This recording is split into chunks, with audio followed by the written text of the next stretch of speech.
Oliver Glasner akhirnya mengesahkan beliau akan meninggalkan Crystal Palace pada akhir musim ini dan tidak akan menandatangani kontrak baru. Jadi secara rasmi, keputusan ini telah pun dibuat pada beberapa bulan yang lalu. Ramai tanya tentang adakah kemungkinan Glasner akan menyertai United sebagai pengurus baru United.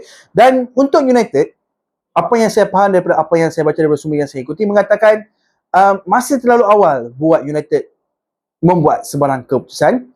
Senada pendek pengurus masih di dalam proses dan walaupun nama-nama pengurus hebat seperti De Zerbi, Julian Nagelsmann ataupun Cancer berada di dalam radar United, tetapi pengurus-pengurus ni mereka fokus kepada Piala Dunia dan juga kelab yang mereka manage sekarang. Terdapat beberapa orang individu di dalam pengurusan United yang berminat dengan taktikal yang diterapkan oleh Glasner, tetapi buat masa ini tiada apa yang konkret lagi. Yang pasti banyak kelab lain sedang memantau situasi Glasner. Dia dihargai pengurus berprestasi dan kemungkinan besar akan ada perkembangan menarik mengenai langkah seterusnya. Kita tunggu dan lihat. Sejak tiba di Crystal Palace, pencapaiannya memang sangat-sangat luar biasa. Berjaya membantu Crystal Palace layak ke pertandingan Eropah, rekod tanpa kalah, 18 perlawanan. Rekod kelab mengakhiri penantian 119 tahun kelab untuk trofi utama. Glasner memang meninggalkan impak yang sangat besar di Palace. Prestasi yang suka dilupakan dan kini masa depan beliau menjadi satu topik panas